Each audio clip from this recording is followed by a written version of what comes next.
Welcome sa among bukid. Naghimay tag malunggay.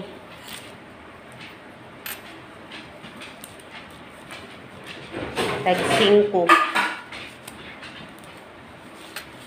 ang butok. Tag 5 ang butok.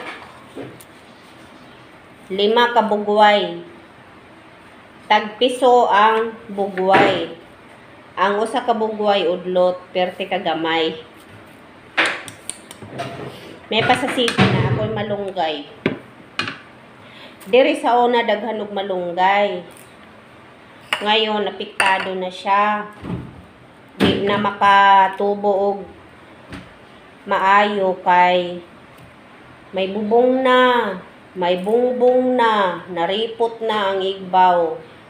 So ang malunggay di na mainitan,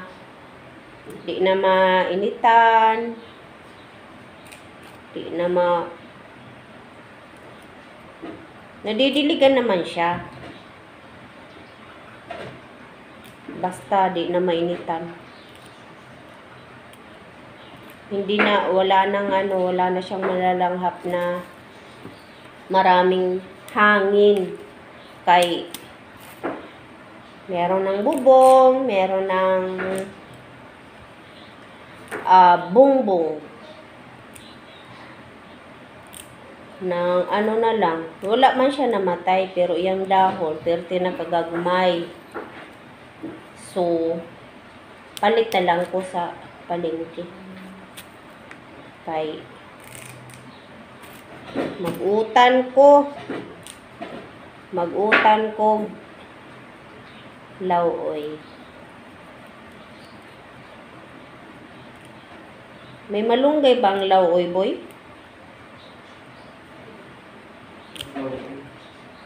Yung magpakulo lang ng ano ba, tubig, ipamutang ang mga kalabasa,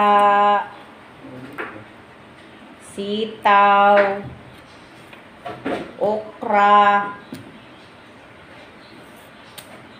Last na siguro ang malunggay.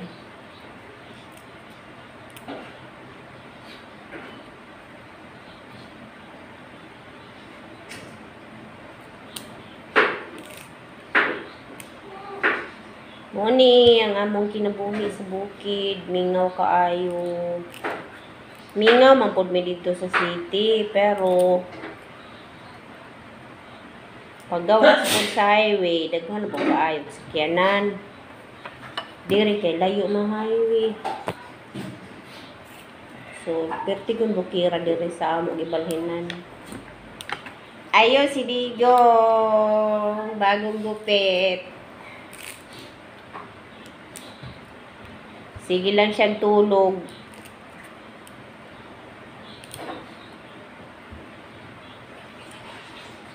Gika na labas na yung papag.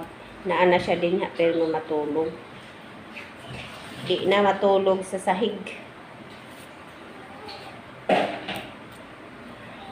Si Maxine sa sahig pa rin. Pero paggabi, dapat na sila sa papag. May matulog din ha. So, maura to. Kaya human akong himay. Okay. Magsugod ako pagluto sa akong utan. Bye-bye.